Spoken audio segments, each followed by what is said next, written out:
में फूलो मती, दुख में तड़पो मती, सुख में फूलो मती, प्राण जाए मगर नाम भूलो मती। इस संसार में रहते हुए संसार में रहना, लेकिन मेरे बंधुओं इस मुखार बिंद से भगवान का नाम लेते रहना, इन नेत्रों से भगवान के दर्शन करते रहना, इन हाथों से भगवान की आरती उतारते रहना। आज भगवान से जो मांगा भगवान आशीर्वाद देकर के और जैसी द्वारका की ओर जाने लगे, पांचों पांडवों का वो समय आया। जो उत्तरा का गर्भ में जो बालक था, जिस बालक ने जन्म लिया, वो जन्म लेते ही वो निहारने लगा, चारों ओर दृष्टिपात करने लगा। चारों ओर निहारने के कारण अपनी इच्छा से जब निहारता है, इसलिए उस बालक का नाम पड़ा परीक्षित। परीक्षति इति परीक्षिता, जो जन्म लेते ही उसे भरी सभा में उसको निहारने लगा, जो गर्भ में उसकी झांकी को मन में बसाया था। जब भगवान सूक्ष्म रूप धारण करके उत्तरा के गर्भ में गए, उस बालक ने उस झांकी को निहारा। भगवान चतुर्भुजधारी बनकर के उत्तरा के गर्भ में प्रवेश किए, मुष्टिका को ऐसे घुमाया जैसे चक्षु दर्शन था। उस बालक ने उस झांकी को निहारा, लेकिन जैसे ही जन्म लिया, जन्म लेते ही चारों ओर निहारने लगा, वो चतुर्भुजधारी वो कहाँ है। इसलिए उस बालक का नाम पड़ा परीक्षित। महाराज पांचों पांडव जाने लगे। उस समय राजा परीक्षित को राज्य सौंपा। जाते समय कह गए, अगर तुम्हारी शरण में कोई शत्रु भी आ जाए तो उसे माफ कर देना। लालयेत पंचवर्षाणि दरवर्षाणि ताड़येत्, प्राप्ते तु षोडशे वर्षे पुत्र मित्र बदाचरे। आज जब पुत्र बराबर का हो गया तो उसे सब कुछ राज सौंप करके और जाने लगे।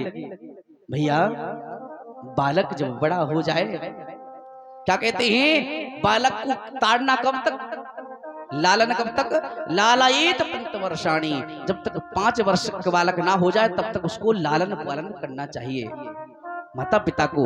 लेकिन 10 वर्षाणि ताड़येत, 5 वर्ष तक लालन पालन करना चाहिए। जब 10 वर्ष तक बालक 10 वर्ष का हो जाए तब ताड़न देना बहुत जरूरी है, उसे निहारना जरूरी है, उसे पूछना जरूरी है।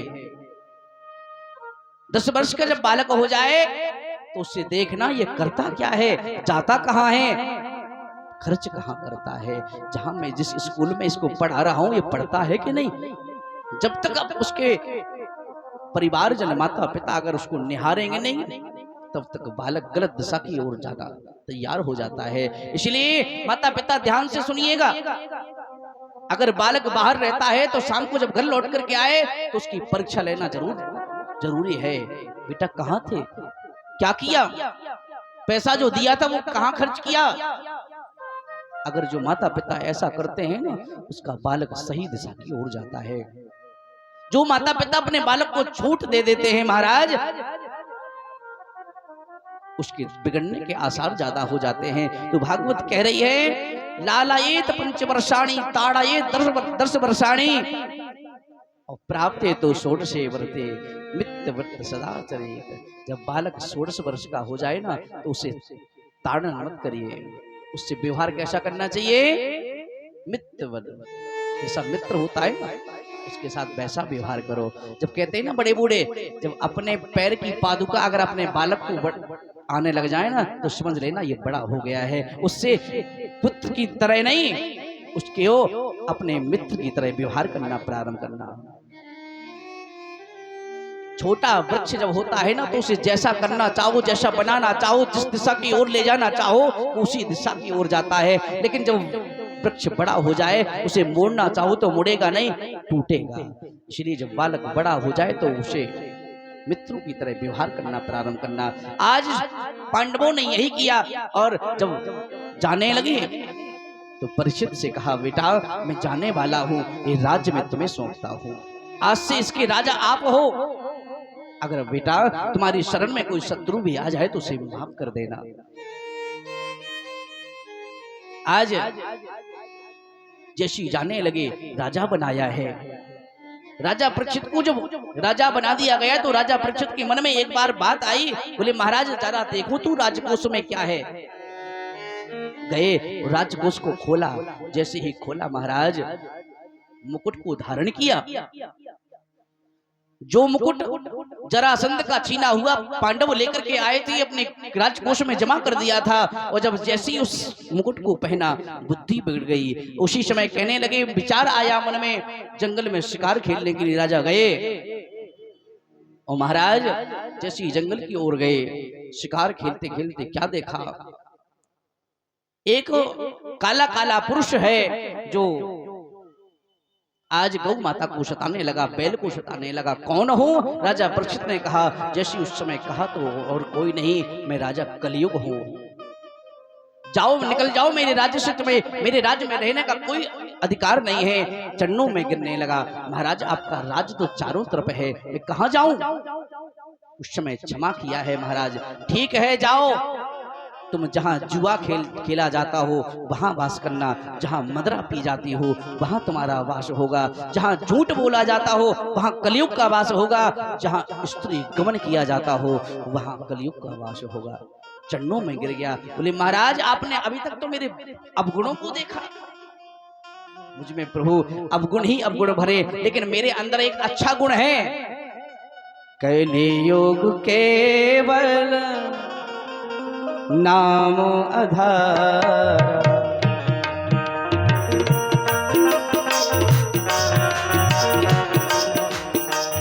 सुमर सुमर नर उतरे पारा,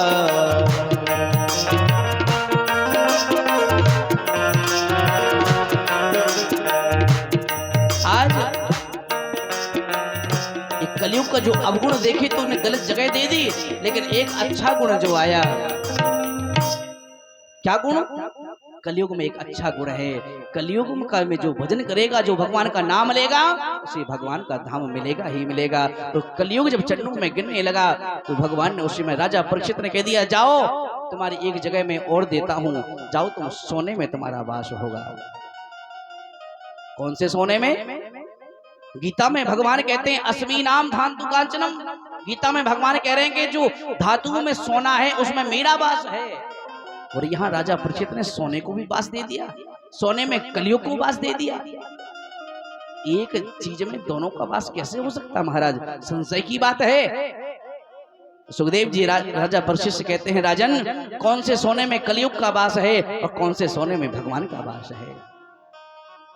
जो मेहनत की कमाई है, जो पसीने की कमाई है, उसमें भगवान का वास होता है, और जो छीना झपटी से बेईमानी से कमाया हुआ जो धन है उसमें कलयुग का वास होता है। भैया ध्यान से सुनिएगा, ऐसा धन जिस घर में आता है वो आपको बढ़ता हुआ तो दिखाई देगा, लेकिन वो धन जो लाया है उसकी बुद्धि बिगाड़ेगा, जो उसको खाएगा उसके द्वारा परिवार चलेगा, उसकी बुद्धि भी बिगड़ेगी और एक दिन मूल सहित नष्ट करके चला जाएगा महाराज। इसलिए प्रयास करना मेरे घर में जो धन आए वो ईमानदारी का हो, मेहनत का हो, पसीने की कमाई हो महाराज। जो सच्ची कमाई होती है उसमें मेरे भगवान वास करते हैं, जो बेईमानी का धन होता है उसमें कलयुग वास करता है। कलयुग तो वही चाहता था, इसलिए उसी समय जैसी भगवान ने राजा परीक्षित ने कहा और कलयुग जाकर के राजा परीक्षित के मुकुट में बैठ गया, क्योंकि वो मुकुट राजा परीक्षित का नहीं था, पांडवों ने जरासंध को मार करके उस समय लेकर के और मुकुट अपने राजकोष में रख दिया था। जैसे कलयुग वास किया, राजा की बुद्धि बिगड़ी, आते समय मरा हुआ सर्प दिखाई दिया। महाराज जाकर के संत के पास गए, पानी मांगा, प्यास लगी हुई थी, लेकिन संत समाधि में बैठे थे। राजा को लगा यह झूठी समाधि है, अपने बाण से उठाया और जाकर के महाराज संत के गले में मरा हुआ सर्प डाल दिया। श्रृंगी ऋषि ने यह देखा, जब दौड़े दौड़े आए, आकर की और जल को उठाया, उसी समय प्रण कर लिया। जिस राजा ने, जिस किसी व्यक्ति ने, चाहे वो राजा हो चाहे कोई भी हो, जिसने भी ये काम किया होगा, इसका जो मरा हुआ सर्प है, इसके जो पूर्वज हैं, जो तक्षक नाग होगा, वो 7वें दिन आकर के उसे डस लेगा। ऐसा श्राप दिया। बालक आया, संत की जो श्राप है, जो शब्द है, वो झूठा नहीं हो सकता। दौड़े दौड़े आए, गौरमुख नाम शिष्य को भेजा, जाओ जाकर के राजा परीक्षित से कह दो 7वें दिन तुम्हारी मृत्यु होने वाली है। अब सबको छोड़ करके, राज्य को छोड़ करके भगवान का भजन करो, बस इसी में कल्याण है। गौरमुख नाम का शिष्य गया, राजा परीक्षित से कहा, राजन आपको श्राप लगा हुआ है, 7 दिन में आपकी मृत्यु हो जाएगी। मुकुट को उतार दिया था राजा परीक्षित ने। जैसे ही मुकुट को उतारा, बुद्धि सही हुई और प्रायश्चित करने लगे, रुदन करने लगे, घर में बैठ करके रोने लगे। आज हमसे क्या हो गया, आज हमसे संत अपराध हुआ, आज मुझे 7 दिन नहीं 7 मिनट भी जीवित रहने का अधिकार नहीं है। आज राजा परीक्षित राजकोष को छोड़ करके अपने बेटे को, जन्मेजय को सब सौंपा है और गंगा किनारे पहुंच गए। गंगा किनारे पहुंच करके भगवान का भजन।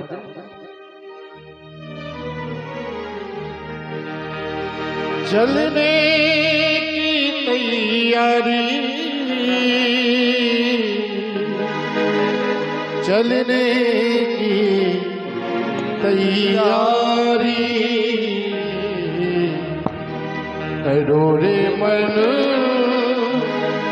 चलने की तैयारी, करो रे मन चलने की तैयारी, चलने की तैयारी, ओ चलने की तैयारी, करो रे मन चलने की तैयारी, करो रे मन चलने की तैयारी।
करता रहेगा, ढलने की तैयारी, ढलने की तैयारी, करो रे मन चलने की तैयारी, करो रे मन चलने की तैयारी।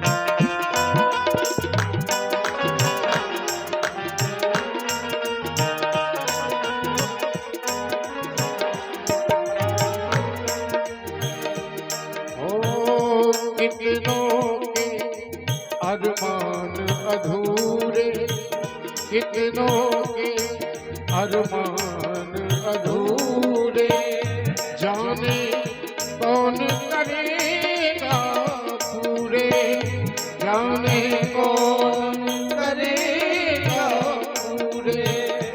दिनों के अरमान अधूरे, जाने कौन करेगा पूरे, जाने कौन करेगा पूरे। काल बली,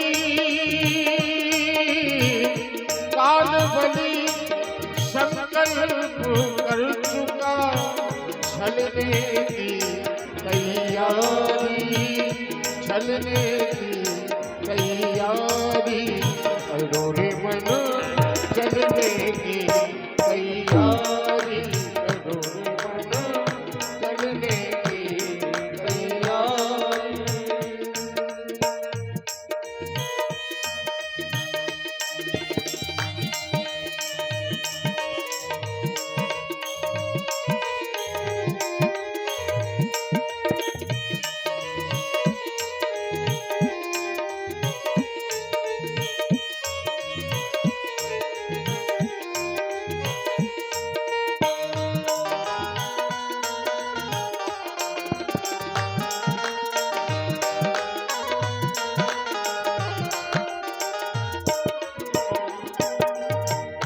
हमसे कोई तंग न होगा, महफिल होगी रंग न होगा।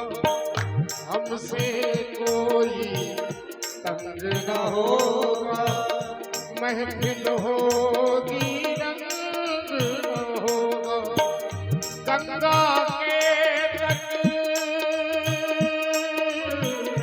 गंगा के तट धू करके जलने की तैयारी, जलने की तैयारी, अधूरे मन जलने की तैयारी, अधूरे मन जलने की तैयारी, अधूरे मन जलने की तैयारी, अधूरे मन जलने की तैयारी।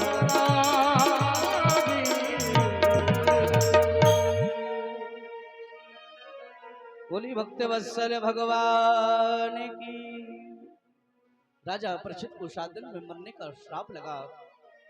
भैया मैंने कल भी बताया था, 7 दिन में श्राप सिर्फ राजा परीक्षित को नहीं लगा, 7 दिन का श्राप हम सबको लगा हुआ है। 7 दिन में जो आया है उसे 7 दिन में जाना पड़ेगा। रविवार से शनिवार तक 7 दिन होते हैं, इन्हीं दिनों में कोई ना कोई आता है और इन्हीं दिनों में जाना पड़ता है। इसलिए भैया जैसे राजा परीक्षित सब कुछ छोड़ छाड़ करके भगवान के चरणों में पहुंच गए और बस 7 दिन तक भगवान का भजन करेंगे। इसलिए भैया संसार में रहते हुए सब कुछ करना, सबके बगैर रहना, लेकिन ना रहना तो भगवान के नाम के बगैर, क्योंकि एक दिन सबको जाना है। राजा हो या हो ये दुखारी, कोई भी हो, चाहे गरीब हो चाहे राजा हो, जाना पड़ेगा महाराज। आज स्वयं राजा को श्राप लगा, गंगा किनारे पहुंच गए और संत जब जुड़ने लगे, राजा को श्राप लगा है, राजा को श्राप लगा है। उसी समय सबसे जब पूछा है, बोले महाराज जिसकी मृत्यु निकट आ जाए उसे क्या करना चाहिए। उसी समय राजा ने कहा है, अतः पृच्छामि संसिद्धिं योगिनां परमं गुरो, पुरुषस्येहं यत् कार्यं म्रियमाणस्य सर्वतः। महाराज जिसकी मृत्यु निकट आ जाए उसे क्या करना चाहिए। उसी समय संतों ने, सुखदेव जी महाराज का आगमन हुआ, सुखदेव जी महाराज के चरणों में प्रणाम करके दंडवत करके आरती उतार करके जैसे ही बैठे उसी समय पूछ लिया। उसी समय सुखदेव ने कहा, बस जिसकी मृत्यु निकट आ जाए उसे एक ही काम करना चाहिए, श्वास श्वास पर कृष्ण भजी, वृथा श्वास जनिको, ना जाने जा श्वास को आवन हो ना हो। बोले महाराज जिसकी मृत्यु निकट आ जाए, ये प्रश्न सिर्फ राजा के पास अकेले अपने लिए नहीं पूछा, सारे संसार के लिए पूछ लिया, क्योंकि मृत्यु सबकी आना है।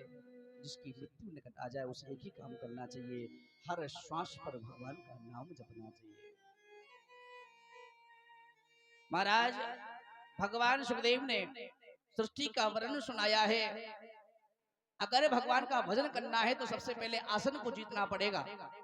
महाराज एक आसन से बैठना, क्यों? क्योंकि जब तक एक आसन से नहीं बैठोगे मन एकाग्र नहीं होगा, तो जब तक मन एकाग्र नहीं होगा आपका भजन में मन नहीं लगेगा। क्यों?